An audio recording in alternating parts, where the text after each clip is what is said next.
El Talón de Hierro. Hoy hablaremos de uno de los libros más inquietantes del gran geógrafo marxista David Harvey, 17 contradicciones y el fin del capitalismo. Y para ello tenemos un invitado de lujo, con nosotros el profesor de geografía Marcelo Giró. Bienvenido, Marcelo, ¿cómo estás? ¿Qué tal? Muy buenos días, Lautaro, aquí estamos. Bueno, ¿cómo llegaron a tu vida la pasión por la geografía? ¿Cómo fue que decidiste empezar a estudiar esto? Y por la geografía, digamos, en términos muy genéricos, ¿no? Desde la escuela primaria me gustaba, ¿no? Desde que empecé también a tener más actividades vinculadas a espacios naturales, muchos años de viajar también al sur, a la zona justamente del lago Mascardi, y también por el hecho de haber tenido muy buenas profesoras en la escuela secundaria, tuve esa suerte. Paradójicamente algunas de ellas lo volví a tener después en la facultad e integré la cátedra de una de las que fue mi profesora. Y bueno, digamos, interesándome tanto los aspectos, si se quiere, ambientales como económicos, sociales, políticos, ¿no es cierto? Es decir, la geografía como ciencia que involucra como ciencia de interrelaciones, ¿no? entre lo natural y lo humano, ¿no? Y las sociedades humanas. Y luego, bueno, con el paso del tiempo también, digamos, una visión crecientemente crítica, que si se quiere, digamos, fue evolucionando, fue cambiando, pero bueno, las experiencias de vida también, por ejemplo, de viaje a Bolivia y Perú a fines de los 80, comienzos de los 90, que no era la misma Bolivia y Perú de hoy, 30 y pico años más tarde, también, digamos, me conmovieron mucho y, digamos, profundizaron un interés que ya tenía desde aquella época de adolescencia, por las cuestiones sociales, económicas, políticas y demás. E inclusive, desde muy niño los temas, la escala mundial también me importaba, me interesaba mucho. Y te diría que inclusive el interés por las problemáticas de la escala mundial, que es justamente una de las que me toca abordar en la facultad, en mi trabajo docente, te diría que hasta de niño alguna influencia tuvo ahí, hasta la Mafalda, los dibujos de Quino, todo eso también despertaba un poco ese interés crítico, ¿no? por las cuestiones de lo que pasa en nuestro planeta, de lo que le pasa a la gente. ¿Cómo conociste a un autor como David Harvey y, de alguna forma, por qué consideras que es valioso? ¿Qué aportes ha hecho para la comprensión de esta dimensión mundial que decís, de los espacios mundiales? Bueno, a Harvey lo conocí, digamos, me enteré de la existencia de Harvey ya recién, en la facultad, ¿no? Como estudiante. Al que les debo decir, digamos, para ser uno la verdad, que me enteré sobre todo, como estudiante, me enteré sobre todo del primer Harvey. Sí, porque quizás no sea tan conocido hoy el hecho de que Harvey empezó, digamos, sus primeros avances como científico conocido a nivel mundial, no fueron dentro de la geografía radical o crítica, sino dentro de a fines de los años 60, en medio del auge de la geografía neopositivista, cuantitativa, locacional, que buscaba establecer leyes, ¿no? Y bueno, Harvey tiene, por ejemplo, ahora dentro de un mes va a cumplir 89 años, ¿no? Nació en el 35 en el Reino Unido y después, ha estado, digamos, yendo y viniendo, pero más en Estados Unidos que en Gran Bretaña, ¿no? Pero se imbuyó fuertemente a partir de su llegada a Estados Unidos de la geografía radical. Pero antes de eso ya había escrito Explanation in Geography, ¿no? Que tradució al español Teorías, Leyes y Modelos en Geografía, que es así. Es uno de los textos clásicos de una geografía neopositivista, que uno diría, nada que ver con el geógrafo radical marxista, en el cual se convirtió Harvey a partir de los 70, en el medio de este auge, ¿no? del boom de la geografía radical, en su caso anglosajona, pero que también estaba creciendo ese tipo de visión radical de izquierda en Francia, por ejemplo, con Yves Lacoste, y bueno, así que ese otro Harvey, el radical, lo vine a conocer ya egresado. Lamentablemente, bueno, eran otras épocas en la carrera de filosofía, en la carrera de geografía, en filosofía y letras, en las cuales todavía no había tanto énfasis o no se estudiaba con tanta amplitud por fuera, por ahí, de algunos grupos de estudiantes y demás, la geografía radical. Pero bueno, luego, hoy, digamos, con el paso del tiempo y colegas y muchos, digamos, actualmente, digamos, es sin lugar a dudas uno de toda la geografía anglosajona, es seguramente el más conocido a nivel mundial, y es uno de los principalísimos referentes de la geografía crítica a nivel mundial. Quizás sí me parece bueno pensar que desde nuestro sur global, desde nuestra Avia Yala, ¿no? Además de Harvey, también se tienen muy en cuenta figuras, por ejemplo, de la geografía brasileña, por mencionar algunos, como Milton Santos, Rogério Hesbart, el recientemente fallecido Carlos Walter Porto Gonçalves, ¿no? Pero que, bueno, desde distintas visiones, digamos, con distintas lecturas del marxismo y de otros aportes, han hecho mucho también por la geografía radical en sus diversas visiones, ¿no? Yendo a este libro, ¿cómo pensás que las contradicciones que él va planteando a lo largo de la obra pueden reflejarse hoy en los espacios mundiales, en esta materia que vos das? Y bueno, es que realmente, claramente, bueno, las contradicciones principales o fundamentales que él plantea, bueno, son digamos, por ahí es muy común pensar en las contradicciones capital-trabajo, valor de uso, valor de cambio, propiedad privada, propiedad comunal, bueno, todas las contradicciones clásicas que estudia el marxismo, Marx y todos los pensadores intelectuales marxistas, se plasman claramente en las realidades del espacio, ¿no es cierto? Digamos, desde hace siglos hay todo un proceso, inclusive precapitalista, ¿no es cierto? O sea, de los otros modos de producción precapitalistas, indudablemente siempre se han ido plasmando en el espacio. Entonces, para un historiador, para un geógrafo, son cuestiones ineludibles, ¿no? Y, digamos, todos los procesos de los imperialismos, los procesos de colonización, los neocolonialismos, el proceso, por ejemplo, una de las cuestiones clásicas, los cercamientos de los bienes comunes o de los bienes comunales que tuvo lugar en Europa alrededor del siglo XVII, más o menos, ¿no? Tanto en Gran Bretaña como en el resto de Europa, y las resistencias a esa privatización de todo aquello a lo cual la sociedad campesina de aquella época podía acceder libremente, ¿no? Para extraer leña, para el pastoreo del ganado, para acceder al agua. Bueno, todo eso, esos procesos de cercamiento, de progresiva privatización de todo, hasta el último metro cuadrado, bueno, es un proceso esencialmente histórico-geográfico, ¿no es cierto?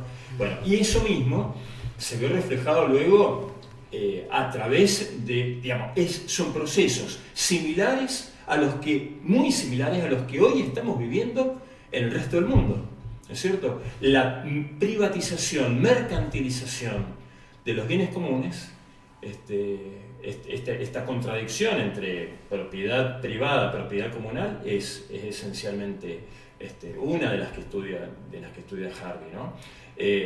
Obviamente la contradicción capital-trabajo, ¿no? Obviamente, pero esto entre el capital y el trabajo, y cómo el gran capital digamos, buscó en un determinado momento resolver sus contradicciones internas en Europa, digamos, tratando de lograr algún tipo de alianza o de convivencia entre la clase capitalista y las grandes masas populares, exportando sus contradicciones al resto del mundo a través de la expansión colonial de fines del siglo XIX y comienzos del XX, ¿no es cierto? Es decir, no las resolvió adentro, pero las apaciguó, y bueno, se lanzó la conquista de Asia y del África, y allí fueron los imperios coloniales europeos, digamos, de la Conferencia de Berlín de 1885 en adelante, por ejemplo, ¿no es cierto? Es uno de los procesos que, bueno, después se termina convirtiendo es una de las tantos momentos en los cuales se produce lo que Harvey también pasó a denominar después las soluciones espacio-temporales, ¿no? Pero que llegó a haber tal choque, y a pesar de esos procesos coloniales de explotación y superexplotación de la mano de obra servil en condiciones de cuasi esclavitud en el África subsahariana, por decir algo, o en el este y sureste de Asia, bueno, de todas maneras terminó habiendo el choque interimperialista en la Primera Guerra Mundial, ¿no es cierto? Así que, bueno, son todos fenómenos históricos geográficos que, bueno, que por supuesto llegan hasta hoy, y que en donde la contradicción capital-trabajo, vaya, si está presente en todos los espacios a escala mundial, más allá del desplazamiento de los principales centros de poder económico, político, militar y demás, ¿no? Es decir, el paso o la transición hegemónica de Europa Occidental, de una Europa Occidental con fuertísima impronta del Imperio Británico hacia América anglosajona, particularmente Estados Unidos, bueno, pero luego ahora este otro proceso que estamos viviendo hoy, tan conflictivo y tan difícil de ver para dónde se va a encaminar y de qué manera vamos a vivir en las próximas décadas, ¿no? De esta transición hegemónica de una potencia estadounidense declinante y una potencia china ascendente, pero que todavía no logra terminar de disputarle o hacerle frente a Estados Unidos. Bueno, es un proceso que tiene que ver íntimamente también con la contradicción del capital-trabajo, en donde Estados Unidos también pensó, los capitalistas estadounidenses se hicieron las ilusiones de que podían solucionar sus contradicciones y las crisis de sobreacumulación de capital diciendo, bueno, exportemos capital a aquellas áreas del mundo en donde el capitalismo todavía no ha penetrado tanto, y en particular, obviamente, a esa inmensísima reserva de mano de obra barata china, en el contexto en donde a su vez, bueno, aprovechaban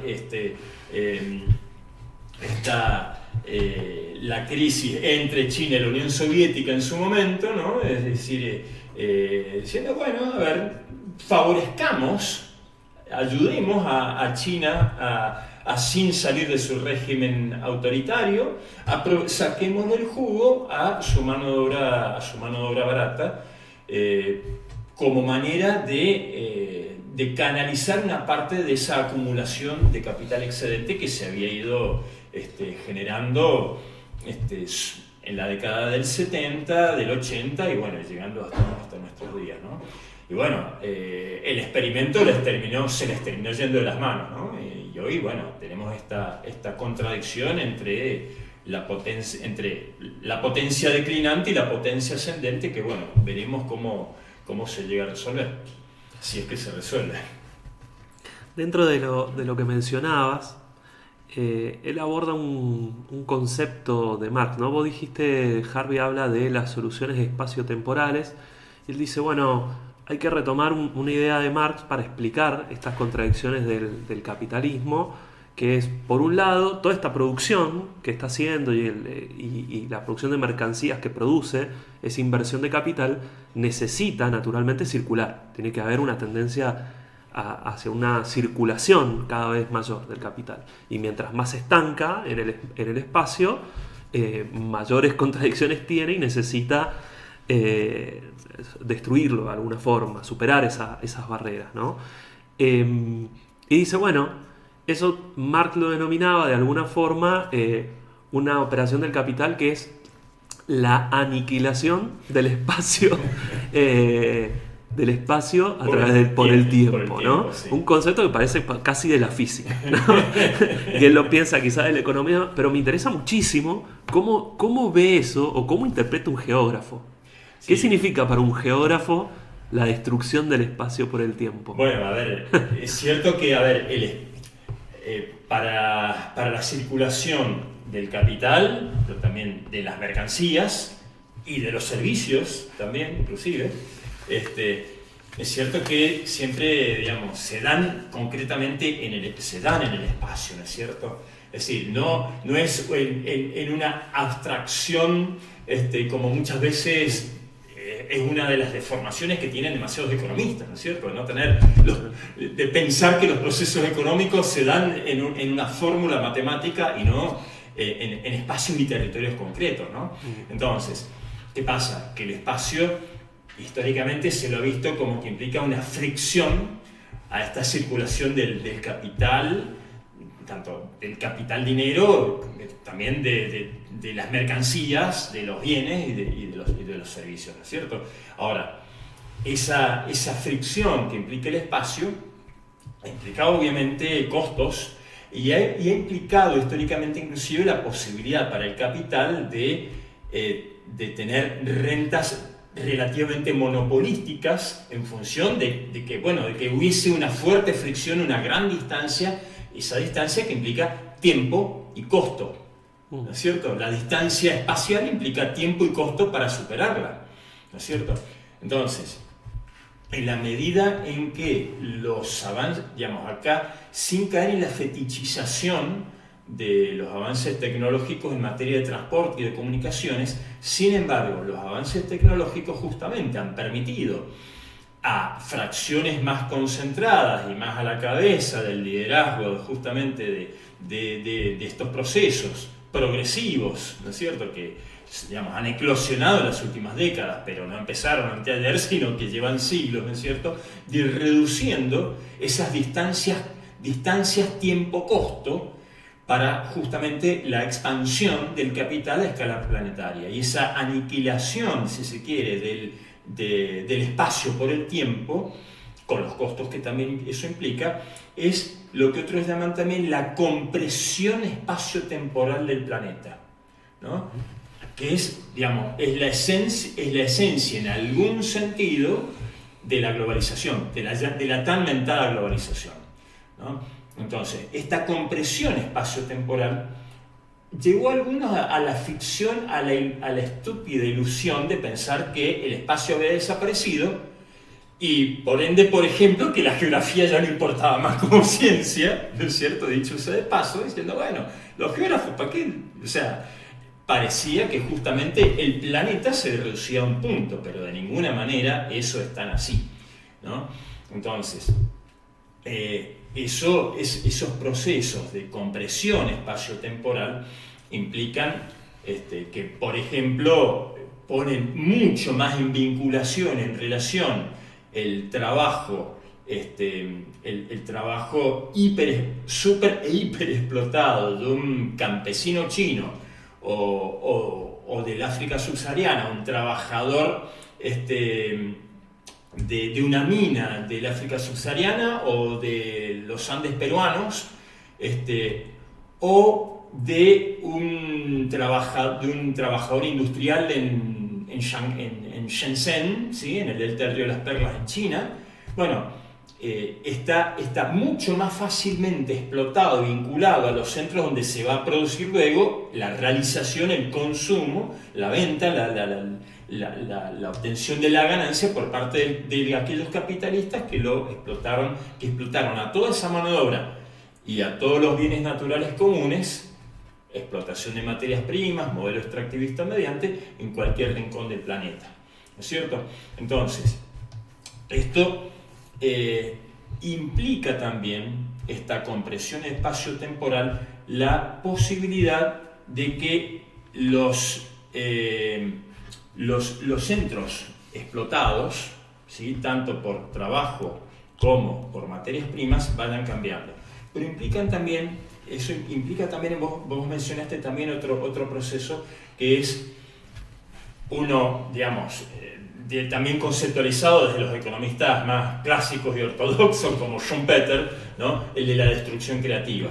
Que Harvey, como geógrafo dedicado principalmente a los fenómenos urbanos, lo ha estudiado muchísimo en distintos territorios y muy particularmente en Estados Unidos y Nueva York, ¿no es cierto? Pero que se da, y él da ejemplos de los procesos de destrucción creativa en el mundo entero.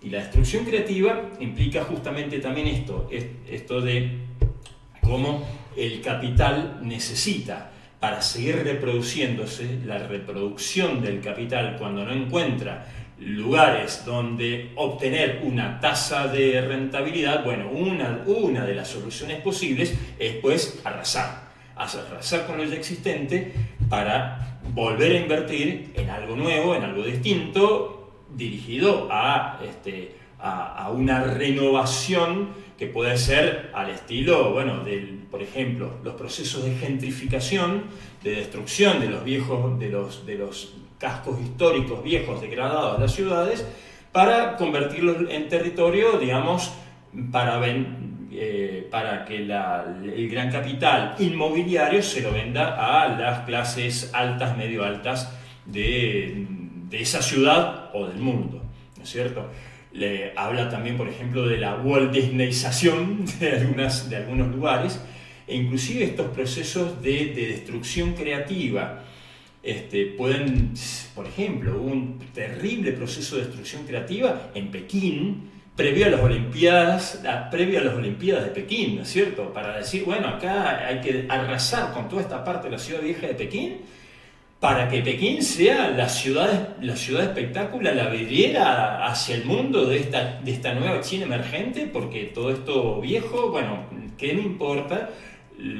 Estos chinitos que están viviendo acá esto tiene que ser la vidriera y la realización del nuevo capital de la nueva China emergente. Ahora, los procesos, si se quiere, más dramáticos de todo de destrucción creativa, en última instancia, muchas veces, por desgracia, terminan siendo las propias guerras, ¿no? Que mencionaba recién, digamos, la Primera Guerra Mundial, la Segunda Guerra Mundial y tantas otras guerras hasta nuestros días son justamente también procesos de destrucción creativa en el cual, bueno, los ganadores en esa puja del capital son los que terminan justamente reinvirtiendo y rediseñando y reconstruyendo espacios para una nueva reproducción ampliada, ¿no? O sea, de alguna manera podríamos ver, se me está ocurriendo en este momento, hasta podríamos ver en alguna medida también hasta la propia destrucción total de la Franja de Gaza, que está teniendo lugar, que tan dramáticamente ha tenido lugar en este último año, bueno, también es un proceso de destrucción creativa, en donde los seres humanos que quedan en el medio, bueno, unos cuantos, sacarán provecho para obtener una tasa de ganancia de la reconstrucción de la Franja de Gaza. Para que vivan, no sé si los gazatíes o quiénes, pero eso también es un proceso que va a implicar alguna tasa de ganancia para alguien. Bueno, creo que el ejemplo de Gaza y todo el dolor que está provocando en el mundo, las olas de repudio, se pueden vincular también con otro de los conceptos que recorre no solo este libro, sino la obra en general del Harvey, de la geografía radical, que es el de acumulación por desposesión, ¿no? De alguna forma, quizás es más conocido el término que por cómo circula en los movimientos políticos, socioambientales, etc. Es algo que ha trascendido, pero quizás cuesta más comprenderlo conceptualmente o cuál es el sustrato, ¿no? Hay algo que está planteado en general de decir, bueno, miren, hay un capitalismo, que es el del que venís hablando vos, que en general busca todos estos mecanismos para ampliar su margen de ganancia, ¿no? Pero de alguna forma eso no necesariamente lo logra y entonces empieza a captar progresivamente algo que en los orígenes del capitalismo quería eliminar, que son las rentas, ¿no? Bueno, ¿cómo funciona esto en concreto en el mundo? Bueno, claro, ahí hay que ver un poco cuáles son las formas, digamos. Claro. Podemos remontarnos a los orígenes del capitalismo, una acumulación originaria de capital, ¿no es cierto? La acumulación originaria. Que bueno, quienes dicen, bueno, la acumulación originaria sigue ocurriendo o no, pero bueno, es cierto que hubo una acumulación originaria en los centros del capitalismo europeo, en lo cual justamente la explotación de la plata y el oro de América cumplió un papel importantísimo, no lo olvidemos, pero bueno, luego cuando arranca, digamos, esta maquinaria del sistema capitalista, lo que tradicionalmente más se estudió y a lo largo de la historia ha tenido muchísima fuerza, bueno, fue la contradicción, el mecanismo clásico de la apropiación de la plusvalía de los trabajadores, ¿no es cierto? Es decir, la reproducción ampliada del capital, en donde el capital se apropia de la plusvalía del trabajo generado.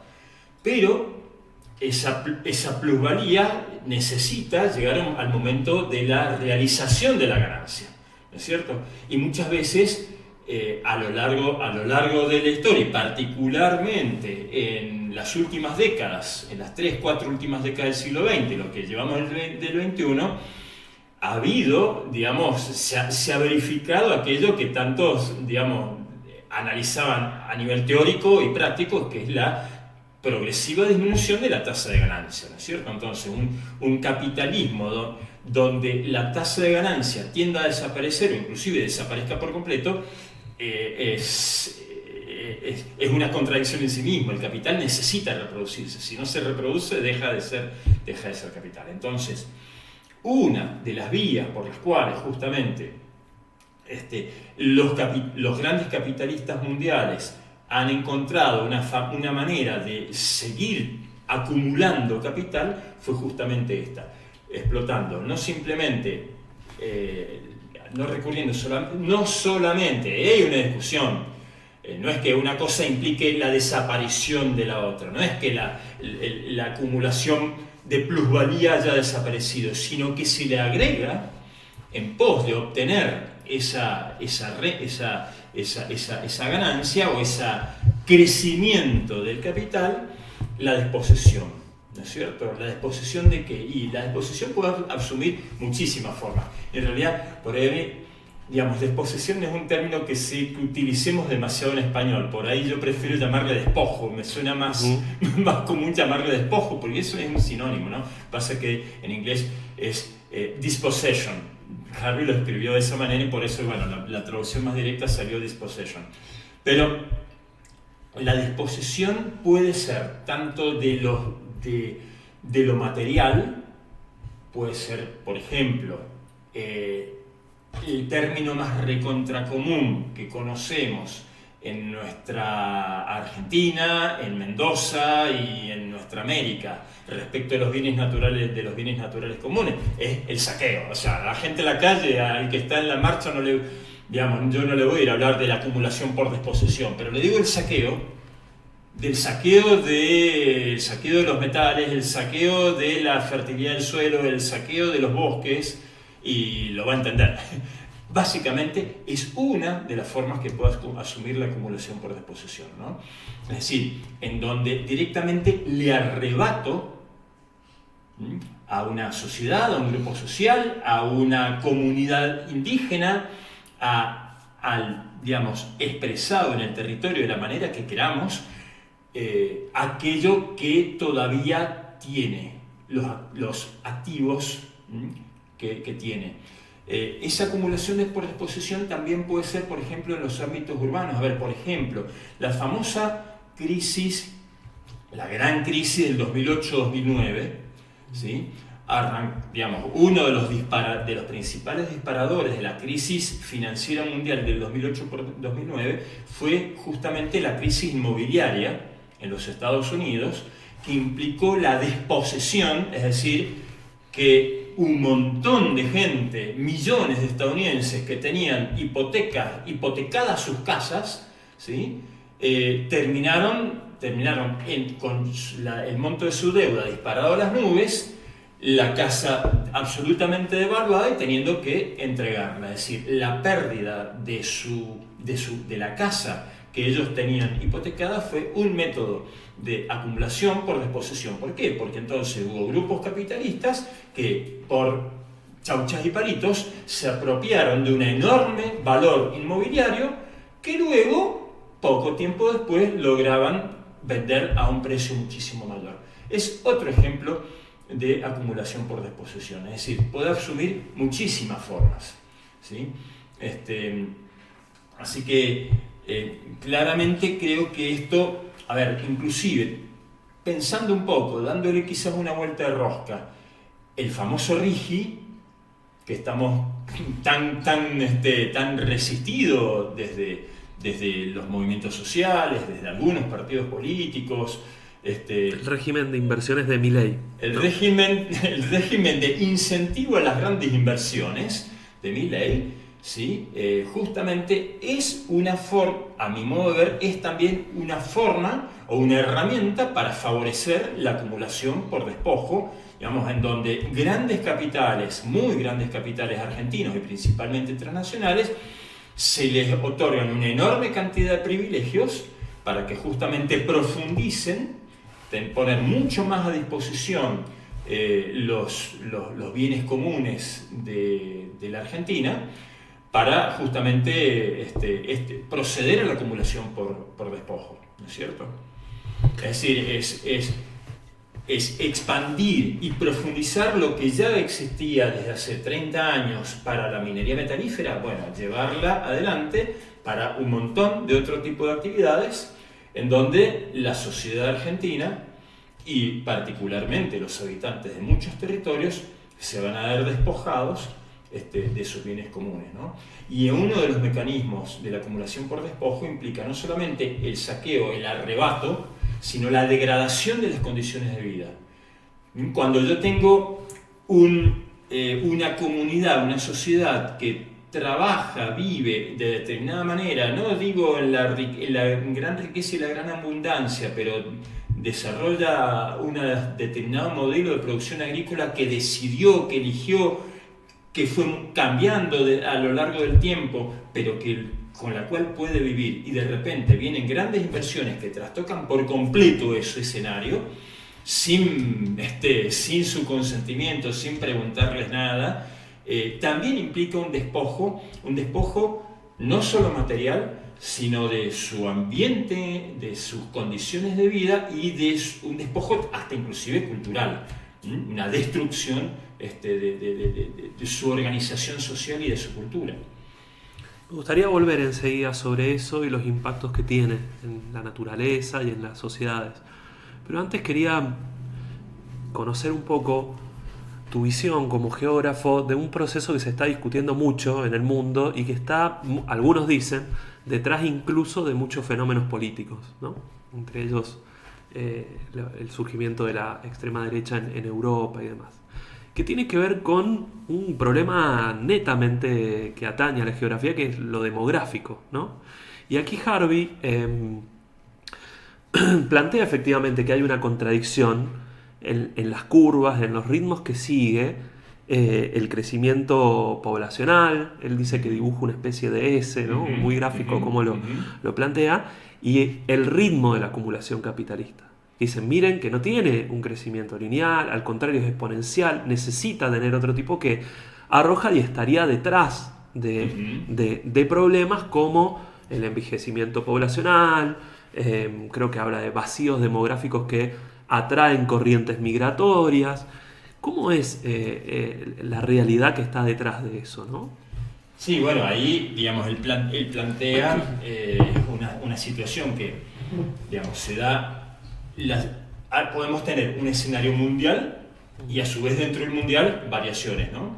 Efectivamente, a lo largo del siglo XX hubo la curva de la población mundial tuvo un crecimiento muy muy fuerte, el modelo de transición demográfica, ¿no es cierto? Esta S que él describe es justamente un momento en el cual el capitalismo a favor de la parte de la pendiente fuerte de esa S, justamente el fuerte crecimiento poblacional implicaba para el capital un fuerte surgimiento de nueva mano de obra, de mucho más mano de obra para producir, pero a su vez también para lograr la realización del producto, de ese crecimiento de producto, ¿no es cierto? Es decir, eso jugaba a favor de la expansión del capitalismo, ¿no es cierto? De la reproducción ampliada. Ahora, en la medida en que efectivamente esa S tiende a disminuir la pendiente y la población mundial, como dice Harvey, hoy, números redondos, hoy podemos decir que estamos en torno hemos superado los 8.000 millones de habitantes. Podemos esperar que en algún momento probablemente el total de población mundial se estanque o se estabilice en torno a los 9.500, 10.000 millones de habitantes. Y entonces el capitalismo no va a tener a su favor un crecimiento poblacional para su multiplicación, ¿no es cierto? Del mismo modo que tampoco va a tener a su favor la posibilidad de encontrar estas soluciones espaciotemporales de ir a expandirse, de ir a conquistar nuevos lugares, nuevos territorios, nuevos espacios en el mundo donde antes el capitalismo no había entrado con toda su fuerza y toda su plenitud, ¿no es cierto? Hoy el capitalismo... Menciona algo de África, ¿no? Claro, como Ya el planeta ya está cuasi bastante cerrado para lograr nuevas soluciones espaciotemporales, ¿no? Lo de temporales en el sentido de una inversión fija cuya rentabilidad espero tener más a futuro. Cierro paréntesis. Pero esto de la población implica entonces el desafío de que además de eso tenemos disparidades entre distintos espacios mundiales, ¿no es cierto? Tenemos sobre todo Europa, ¿sí? Toda Europa, occidental, oriental, norte y sur, con un estancamiento demográfico muy notorio. En Estados Unidos todavía tiene una ligera tasa de crecimiento, pero el crecimiento de la población estadounidense es más por inmigrantes que por crecimiento natural o vegetativo. Japón, que tiene una caída notoria de población. Entonces, no es que haya territorios demográficamente vacíos, pero en donde sí se nota, se ve claramente una tendencia al envejecimiento poblacional, lo cual plantea inclusive al capital otro problema, porque allí hay inclusive una disminución de la masa de trabajadores, de la masa de mano de obra, de la población activa respecto de un crecimiento notable de la población de adultos mayores, cosa que inclusive también le está pasando a China. Le está empezando a pasar a China. Durante varias décadas China tuvo a su favor pocos niños, pocos ancianos, una enorme masa de trabajadores para la economía china y para el capitalismo mundial. Al capitalismo mundial le vendía de mil maravillas, justamente ese enorme ejército de mano de obra barata China. Bueno, ahora China acaba de decidir estirar, postergar la edad del retiro, de la jubilación, porque justamente está empezando a tener esta misma situación que ya vienen teniendo los europeos, que ya tienen los estadounidenses, de una proporción creciente de población de adultos mayores. Entonces, esto implica que hay, por otro lado, África, toda África, pero sobre todo la subsahariana, y el sur de Asia, pero sobre todo África y la África subsahariana, tiene todavía un crecimiento, no ha superado todavía la transición demográfica y está teniendo todavía un crecimiento demográfico muy acelerado, ¿no? En América Latina todavía está terminando de superar la transición demográfica, de manera que el crecimiento no es tan acelerado, pero entonces la tendencia a los fuertísimos movimientos migratorios de esos centros de poder principalmente europeos. Si pensamos en lo que fue el periodo colonial y actualmente neocolonial más estadounidense, implica que, digamos, las potencias que antes mandaron a los ejércitos a conquistar y dominar a los pueblos del sur, bueno, ahora están viendo cómo los pueblos del sur son los que justamente, en busca de las promesas del capitalismo y en busca de trabajo y condiciones dignas, las condiciones dignas, mínimamente dignas de vida y de trabajo, que el sistema como tal no les brinda, porque el modo en el cual está organizada justamente la relación de dominación y dependencia, las relaciones norte global, sur global o centro periferia, son tales que, bueno, es obvio que hay una enorme presión migratoria del sur global al norte global. Y que, bueno, la respuesta la conocemos, ¿no? Son estas fronteras fuertísimas que el norte estadounidense y europeo, ya sea en la frontera entre México y Estados Unidos, pero también para tratar de tener un estado tapón, lo utiliza México, entre México y el resto y todos los países centroamericanos, o el Mediterráneo, como tumba azul de muchas decenas de miles de personas al año. Y para tratar de evitar que lleguen tantos, bueno, tratemos de que los países del norte de África, convenio mediante, o Turquía, ¿sí?, respecto de Asia y el Medio Oriente, actúen como estados tapón, para tratar de frenar lo más posible estas migraciones del sur global, de la periferia empobrecidísima, que sigue estando sometida a situaciones de explotación, de extractivismo y demás, puedan llegar a los países del norte, en donde justamente se da esta explosión de las ultraderechas y cada vez mayor. Harvey escribió este libro, de las 17 contradicciones, hace ya 10 años, y ya era muy notorio, digamos, la crisis migratoria, y fue justo, lo escribió 1 o 2 años antes de una de las mayores crisis migratorias que tuvo Europa, que fue en 2015, ¿no es cierto? Bueno, pero también ya se ve el ascenso de la ultraderecha en Europa. Bueno, hoy, respecto de hace 10 años, bueno, la ultraderecha en Europa y en el mundo, bueno, ha explotado de una manera exponencial respecto de cuando Harvey describió, digamos, cuando refiriéndose a Estados Unidos, habla del Tea Party, ¿no? No habla de Trump, todavía no aparecía el fenómeno Trump, no aparecía un Víctor Orbán en Hungría o un Bolsonaro en Brasil, ¿no es cierto? Y si bien había ya fenómenos de fuerte xenofobia en Europa, no se había llegado a las situaciones que estamos viviendo ahora, ¿no? Lamentablemente. Hay un aspecto importante también, que es que de alguna forma frente a esta crisis o esta contradicción hay quienes desarrollan una visión de que, bueno, como el problema efectivamente es demográfico, casi como que hay que tratar de limitar lo más posible el crecimiento poblacional y plantean posturas de ese tipo, ¿no? Creo que era lo que dicen malthusianos, ¿no? Sí, de retomar la teoría de Malthus, de decir, bueno, el problema es que es la población la que crece demasiado, cuando Harvey dice, no, miren, el problema en realidad está en que lo que crece demasiado, para que se pueda mantener esa mínima tasa de reproducción de la acumulación de capital, tiene que crecer demasiado rápido.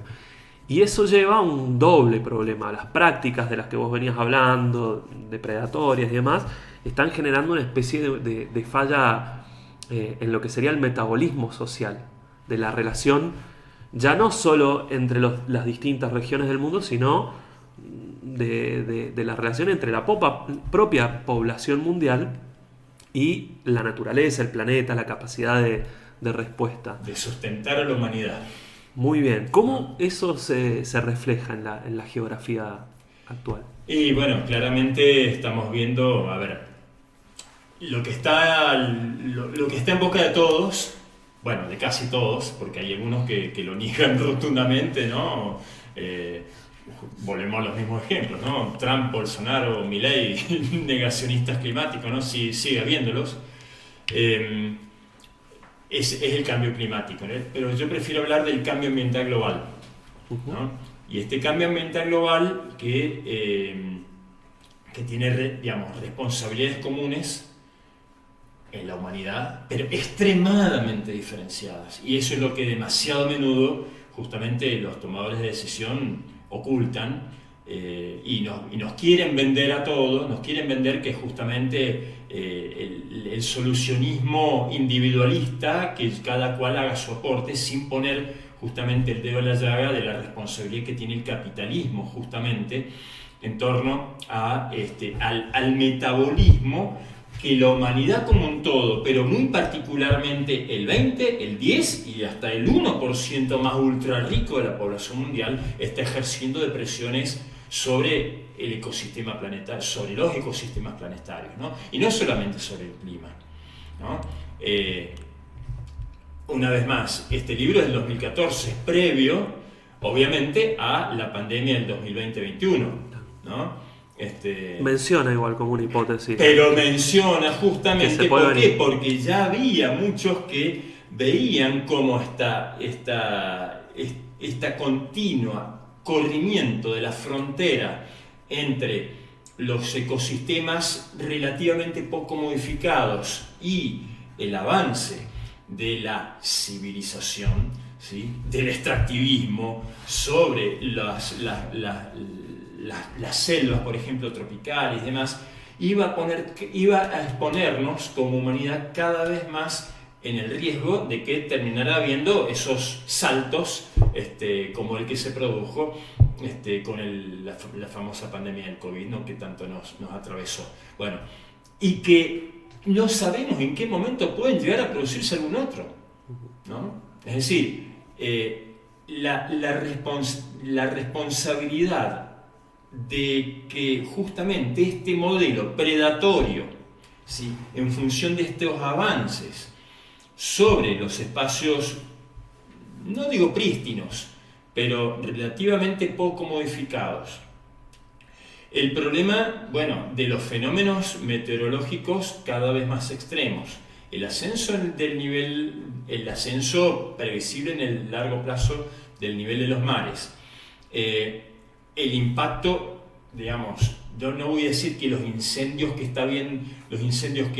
ha habido en Córdoba son por culpa del cambio climático, no, pero en donde hay un creciente, digamos, porque allí eso implicaría negar justamente el papel del capitalismo, de la especulación inmobiliaria en la deliberada avance sobre distintos espacios a través de los incendios, ¿no es cierto? Pero sí es verdad que